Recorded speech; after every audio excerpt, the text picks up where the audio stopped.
So the tariffs that we have are to bring some reposition supply chains back here.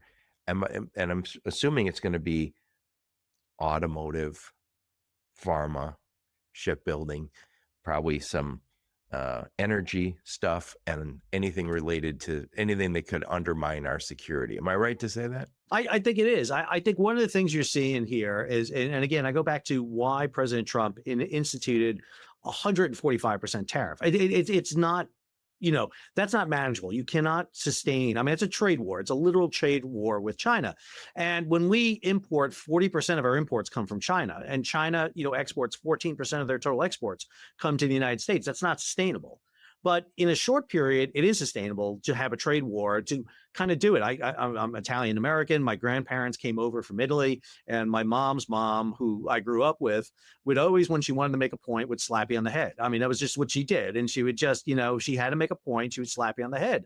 And you got to the point, it's like, It why do wasn't you abuse then. It wasn't abuse then, but it was like, why are you doing that? It's like, it gets your attention. He goes, it's important if I do that. And in some ways, this is the slap to the face, so to speak. It's like, okay, are we going to sit there and reposition? No one is talking about 100% self, production in the United States. Globalization has been going on since the dawn of time. I mean, they find Chinese coins in Pompeii, which was destroyed in a volcano during ancient Rome.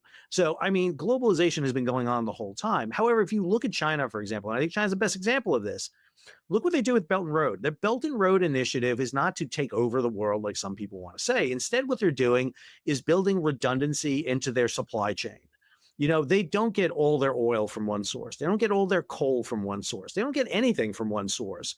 China always has it so that they're getting a modicum of goods from other places. That's very important to them. And what we did is we got kind of lazy. We kind of came overly dependent on China because, let's be clear, it was great.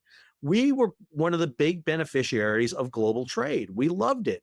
The amount of money it It was the cost. cheap revolution is what it was. It was. I mean, we literally removed transportation costs. It didn't matter if you built it in rural North Carolina, where I live, or rural China, because the transportation costs disappeared because the cost to move an object on the world's ocean went from moving one pallet on a cargo ship that could hold 5,000 tons of cargo, but it took you 3-4 months to move it, to putting it on a container ship now that can move 200,000 tons of containers across. We were sitting there for a while before COVID, where we were paying almost $1,000 per 40-foot box coming across. If you have a cell phone in a 40-foot box, I mean, you have 1,000 phones in there. It's a pennies on the dollar for the shipments. And so we eliminated that, which is great for us. It raised the standard of living. And within the United States, we love that, because what we did is we outsourced our shipbuilding overseas. We outsourced ship operations.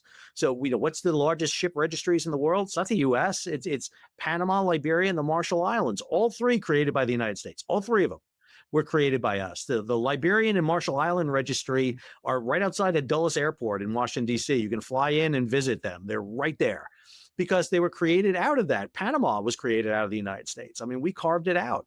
So, I mean, the idea that this is not our own doing is a misconception. However, what we failed to understand and see was the change. And I think a lot of that has to do with the fact, too, we were distracted by terrorism, by September 11th. We didn't quite see what was going on. We became so fixated on what was going on in Afghanistan, the Middle East, that we failed to see the rise of China. We failed to see what was happening in the European Union. We failed to see the resurgence of a Russia coming back up. And, we allowed ourselves to kind of sit back on our laurels and become fat, dumb, happy Americans. And now we're realizing, hang on a second, we've got to readjust. And I think that's what this is. You can argue all you want about President Trump. He's a polarizing character. He is, without a doubt, a person that you either love or hate. But there's no question that he is changing everyone's view of production, tariffs, and supply chain right now.